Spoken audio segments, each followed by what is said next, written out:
Hey everyone, I know it's been a while since I've done one of these, but Hobbs here, back in my video series of ranking and reviewing the Star Wars films in my own personal biased opinion from worst to best. And today we're going to be talking about the number 4 spot on my list. I'll be reviewing Rogue One, a Star Wars story. Now, this was going to be the first of many Star Wars films that Disney was going to do. I say was going to be the first of many because there did not end up being many. Because while this first one was a huge success, the next one to come after, Solo Star Wars Story, was not so much of a success. Ended up actually losing the money at the box office. But this one was quite a hit. And one of the reasons I believe that is because this is also one of the prequels that people have been wanting since the beginning as well, ever since the 1977 Star Wars. Because right from the opening crawl of that movie, you already read about a group of rebels who went and stole the plans to the Death Star. And, some of us hardcore Star Wars fans have always wondered about that group of rebels. And in this movie, you get to find out about that group, which is really cool. Now, unfortunately, the group of rebels in this movie that do go steal the plans to the Death Star is, of course, rather large.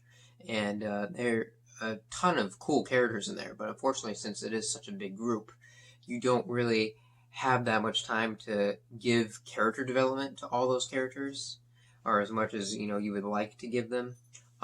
Most of them, though, I would say are handled pretty well throughout the movie. I really feel like they did a good job at portraying Jin's character and the emotional stuff that she's going through. With her father being the one to help out with the Death Star, and him basically sacrificing himself just so he can build a weakness into the thing, because he knows the Empire's going to build it anyways with or without him. And I always thought that story arc was really cool, because it also helps with one of the issues that people have always had with the original 1977 Star Wars. One of the plot points that people have considered a plot hole of, that being, why was there ever even a weakness in the Death Star in the first place? Why was there a hole that they could shoot through to blow the whole thing up? Well, this movie, it answers that. It makes so much more sense. It adds to and improves upon the already near masterpiece of the 1977 Star Wars, which is awesome that this movie was able to do that. I also love the introduction of Cassian's character in this movie as well. You see how much of a rough time it is, with the Empire just newly being formed, because you see what he has to do to survive, on the streets and stuff. He even kills one of his own men at the beginning of this movie because of a predicament that he's put in with the stormtroopers approaching them. So I thought that was really cool. And Donnie Yen's a character in this movie, which is really cool. You find out that he was one of the old temple guards, the ancient Jedi Knight temples, which is really cool. Unfortunately, you don't really get to find out much about Baze, though. There's not really much character development with him, other than it's just, Donnie Yen's character's cavalry pretty much that follows them around. But you get that they're friends and stuff, but you never know why they're friends, or why Baze follows them around, unfortunately. So you don't really get much character development with him. All the other characters on this movie I thought were introduced and handled quite pretty well, though. And Baze is still a cool character. You just don't really ever find much out about him.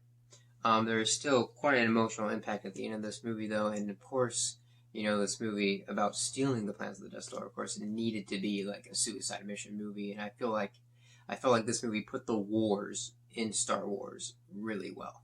You actually get to see this movie feels like a war film. The final act is so awesome and well done.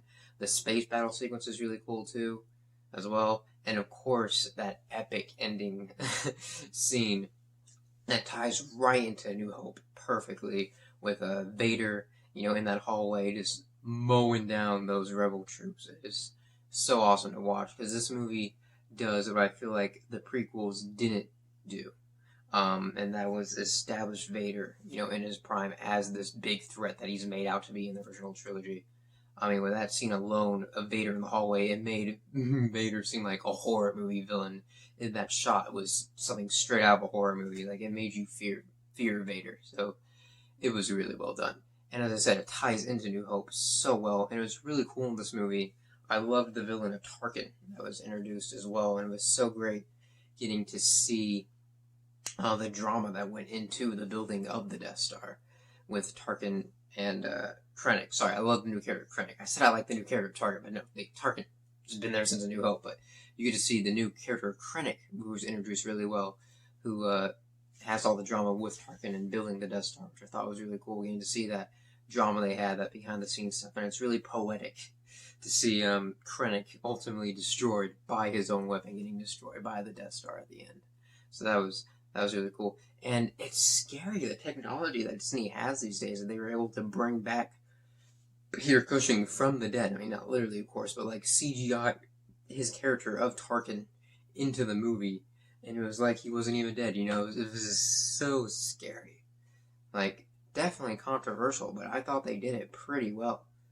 Like, again, definitely controversial them doing that, but I thought they did a dang good job at it. And whoever the young actress was, they got to play Leia at the end, looked spot on as well, I swear. I always love seeing that ending scene of Leia, you know, getting the plans at the end of the movie.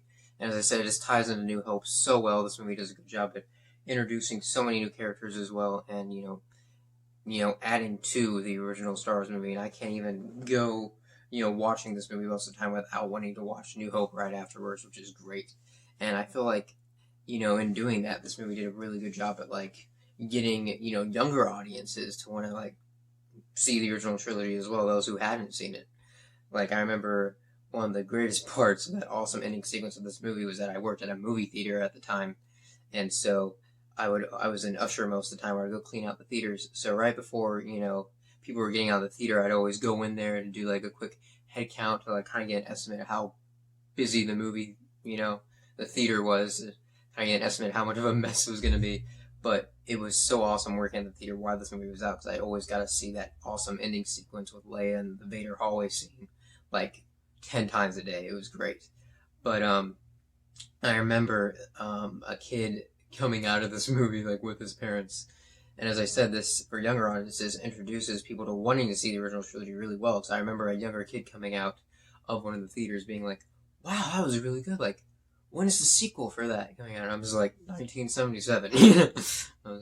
But yeah, it does a really good job at setting up Episode 4. Adds to Episode 4 even more. You understand why there's a weakness in the Death Star. I just feel like it adds to the emotional weight of Episode 4 too, even more, like watching it, just knowing the group of rebels that did go and steal these plans and what they sacrificed is really cool. Now, unfortunately, as I said, since there was a lot of rebels introduced who did, you know, go and steal the plans, since there is a lot of them, some of them could have gotten more character development, but overall, for the most part, we did get a lot of really well-introduced characters, and definitely a lot of cool new characters from it. And it's really cool that Cassian is going to get his own spin-off series on Disney+. We'll get to see more of my favorite droid character that was introduced, K2SO. They did such a good job with him. I mean, the fact that, you know, R2-D2 and C-3PO are already beloved by me, and they've been in 6 films, and you were just able to introduce the K2SO droid in this one movie, and he instantly became, like, my favorite Star Wars droid. Like, I think you're doing something right, you know. He was instantly introduced beloved character. I can't wait to see more of him in the Cassian spin-off series on Disney Plus whenever they do that. But yeah, as I said, overall they introduced a lot of really cool new characters in this movie. Yeah, some could have gotten more development, but it really did add to the emotional weight of New Hope even more, and somehow improve that already masterpiece of a film. So overall for me, Star Wars Rogue One gets 4 out of 5 kyber crystals. But yeah, let me know what y'all's thoughts are on Rogue One, A Star Wars Story, and I'll see y'all next time for my number 3 ranking of the Star Wars films. See y'all for that review then. Peace.